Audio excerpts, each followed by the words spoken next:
Handog ng Radyo Pilipinas World Service ang programang Global na Tayo. Pag-uusapan, hihimayin, aalamin ang mga isyung pinag-uusapan ng bayan at dadalhin sa pandaigdigang plataforma. Global na Tayo, talakayang hindi lang pambansa, bagkus pang global community pa. Global na Tayo, dito sa Radyo Pilipinas World Service, ang online digital station ng Pilipino saan man sa mundo. Tara na, Global na Tayo!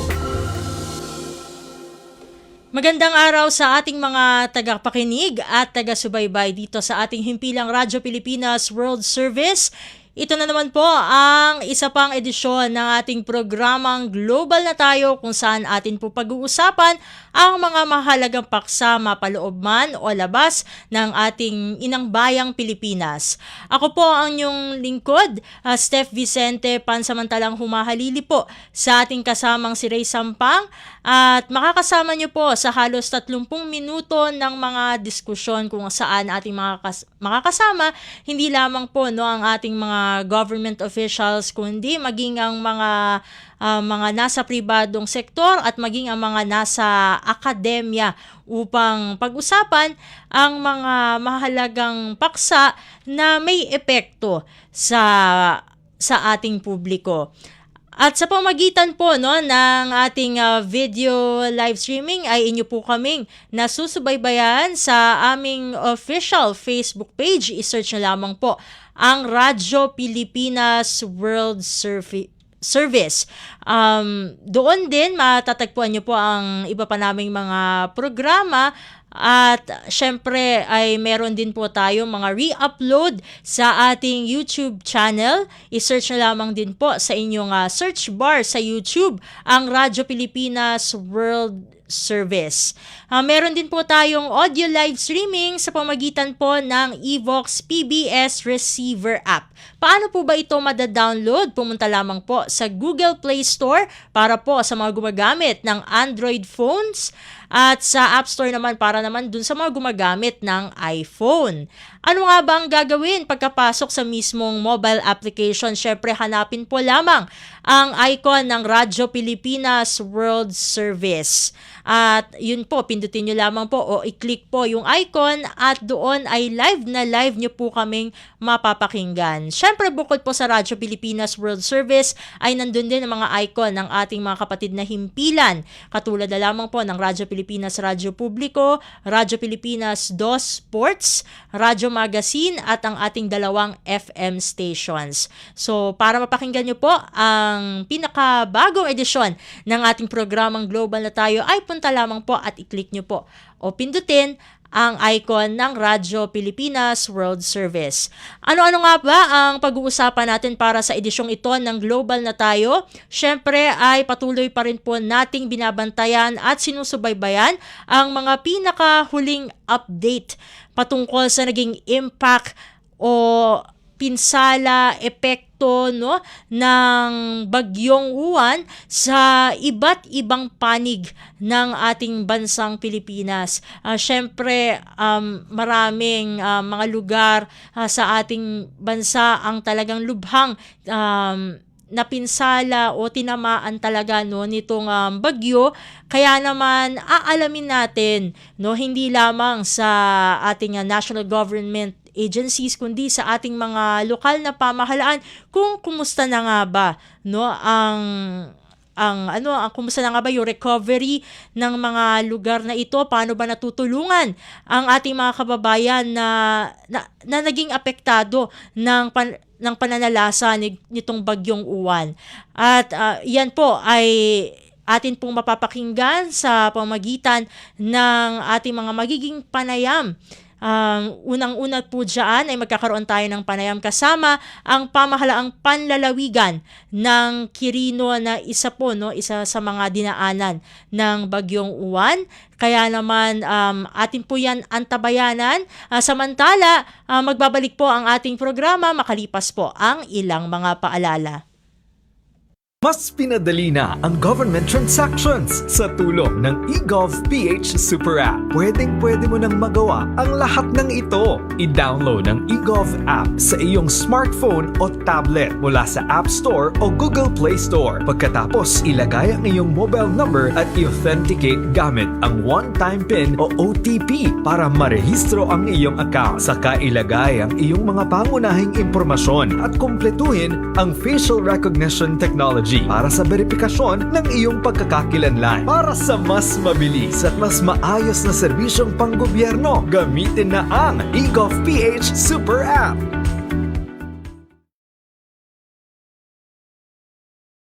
Global na tayo.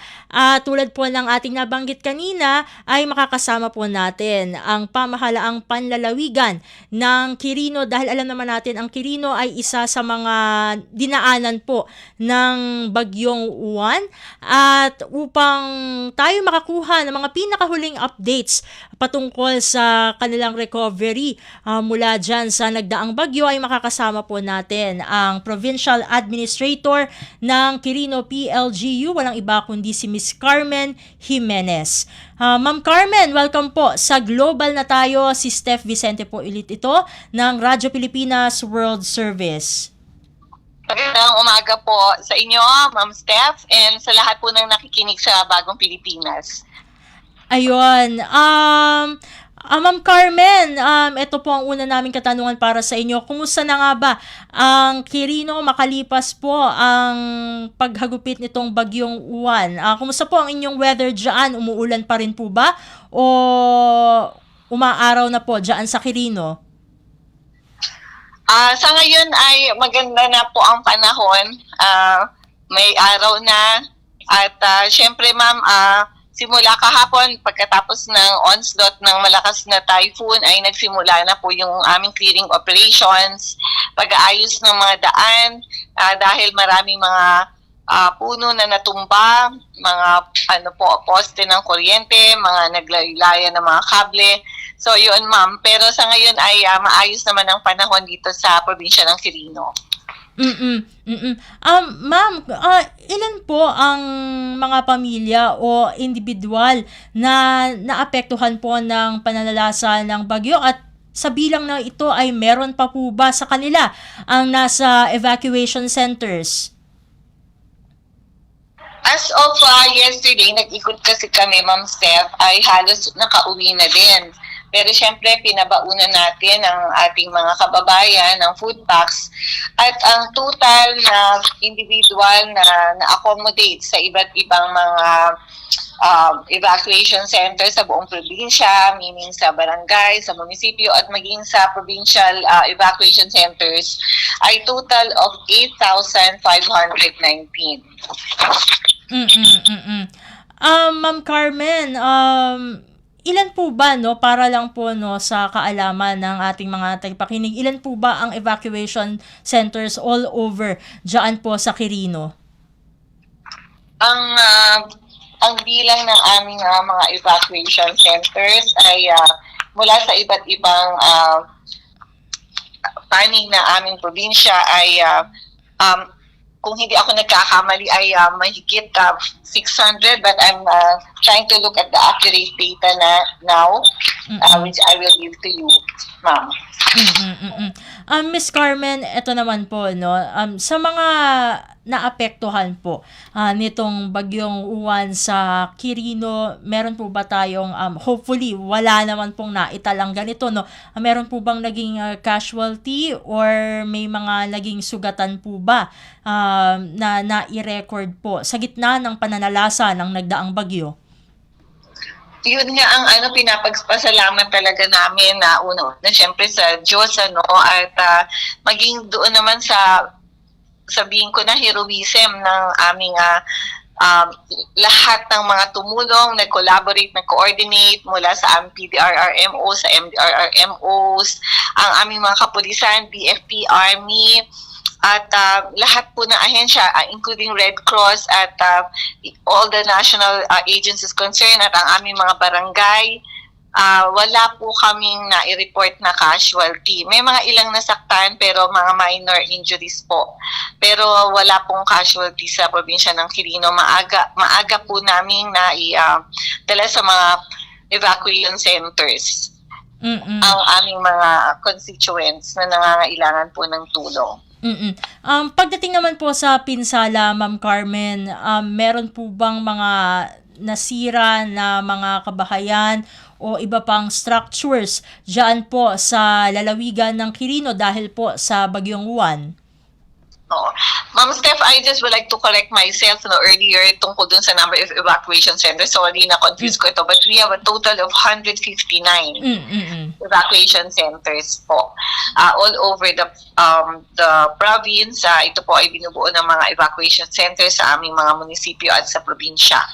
Tungkol doon po sa mga sabihin natin na apektuhan ng mga tahanan, syempre merong mga totally damaged houses at maging ng mga partially damaged houses.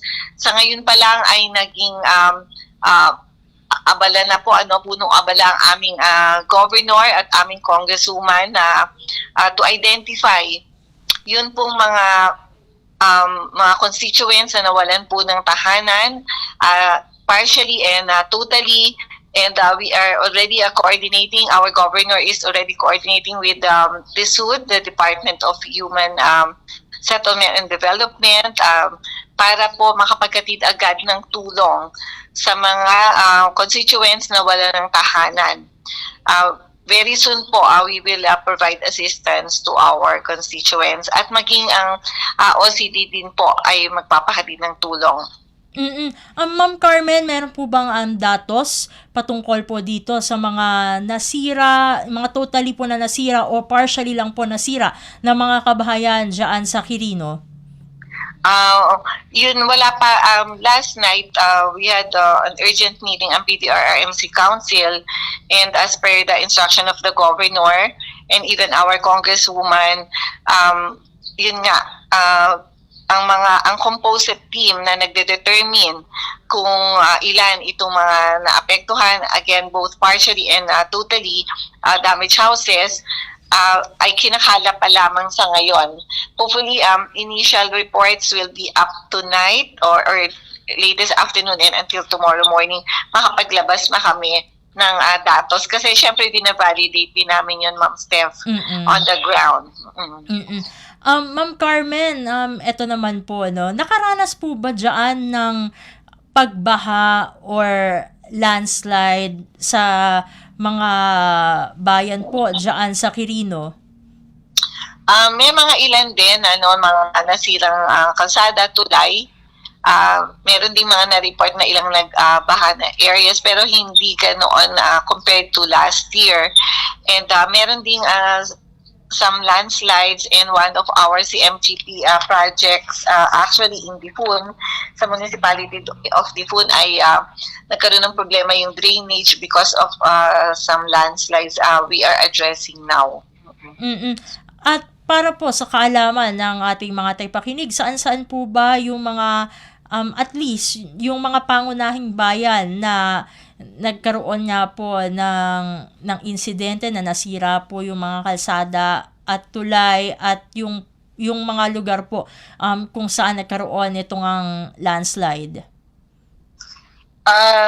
Doon sa mga naapektuhan ng mga kalsada, tulay, syempre sa Nagtipunan, sa Madela, kahapon nagpunta kami kasama ang aming congresswoman sa Barangay Anak, Municipal Road, check on that, maging ang Sangbay Road, maging doon sa Manglad, sa bridge sa may Madela, at meron ding naapektuhan sa Difun, doon sa San Pascual Road at maging sa Sitio Copianan sa Difun. At sa iba't iba't ding mga areas may mga minor incidents at ito nga ay mga nabanggit ko na mga major infrastructure na naapektuhan. At eto po, kasi kanina ay nung nagkausap po kami sa Facebook ng via Messenger po, sa FB page po ng Quirino PDRMO ay napag-alaman po namin no na parang kakabalik lang po no ng linya ng komunikasyon. Ano po ba ang nangyari, Ma'am Carmen, no, pati na rin po sa kuryente diyan po sa Quirino? Yun nga, we were isolated after the onslaught of the typhoon noong madaling araw ng Lunes, that is November 10.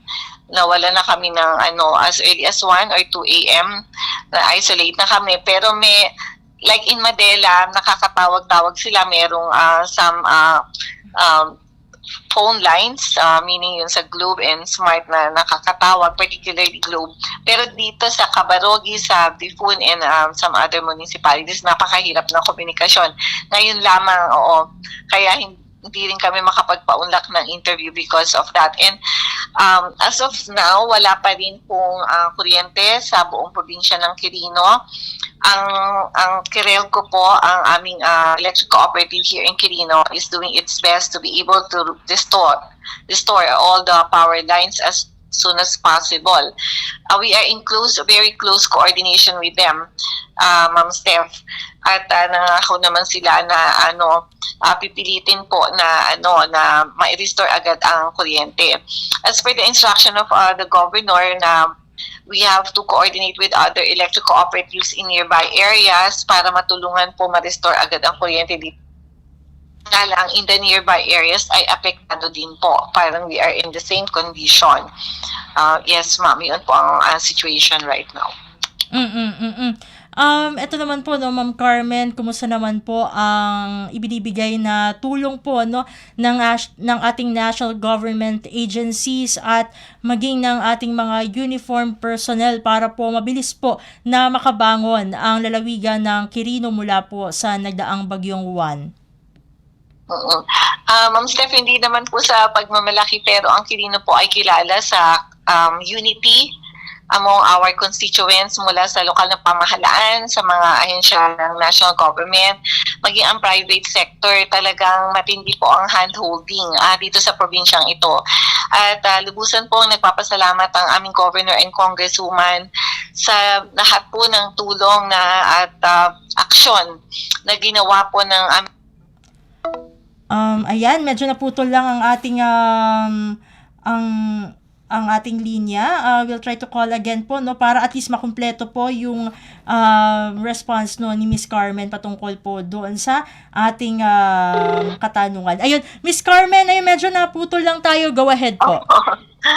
Yun po, sabi ko, nabanggit ko nga kanina, Ma'am Steph, yung kahanga-hanga, yung kanyang heroism and dedication.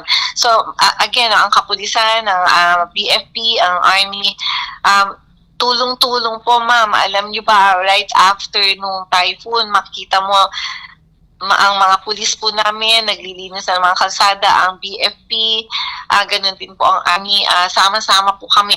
Kami din po sa PDRRMO at ang mga volunteers po, mga kababayan namin dito, mga kailian mula sa Quirino. Kaya maaga pa lang, ma'am, ay na-clear na din po ang mga daanan sapagkat nung nag-inspect po kami all the way to Nagtipunan kasama po ang aming congresswoman ay klarong marami na po talaga maayos na mga daan. Na-clear na po from the mga obstructions. At Ma'am Carmen, ito na lamang po siguro, ano na lang po ang inyong panghuling mensahe o paalala sa inyong mga kababayan dyan sa Quirino na naapektuhan po ng nagdaang bagyo, lalong-lalo na at ngayon ay sabi nyo nga ay province-wide yung power outage. Sa ngayon, Ma'am Carmen. Opo.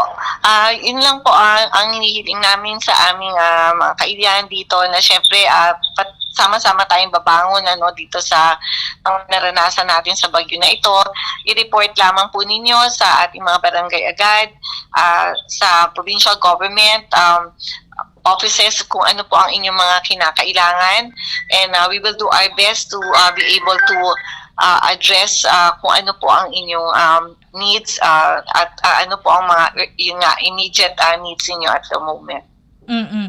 And with that, maraming salamat po Miss Carmen sa pagsama niyo po dito sa aming programang Global na Tayo.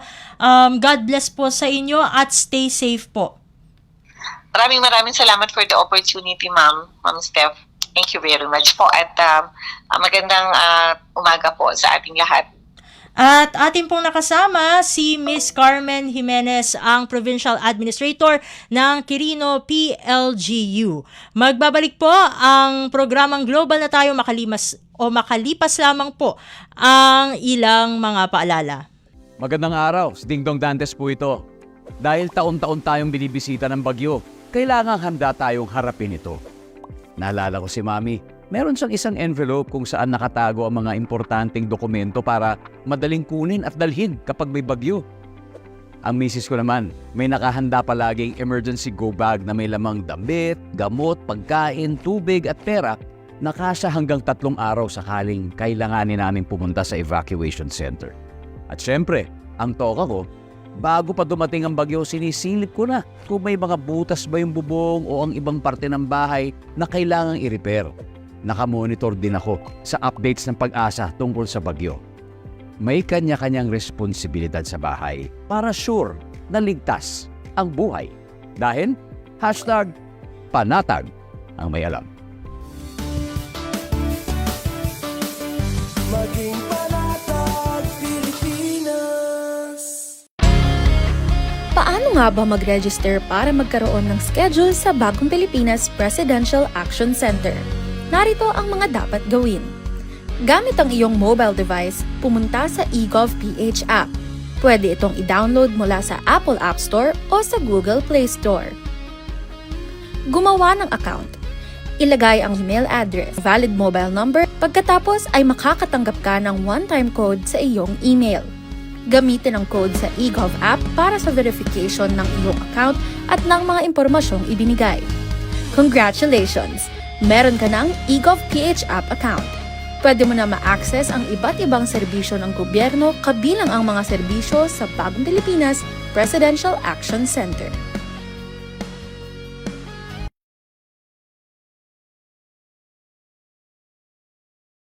Tamang Global na Tayo. Unfortunately ay hindi po muna natin makakasama ang DSWD dahil meron lamang na silang ina-attenda na briefing, and hopefully makasama naman po natin sila mamayang hapon para sa programang Ang Pilipinas Ngayon.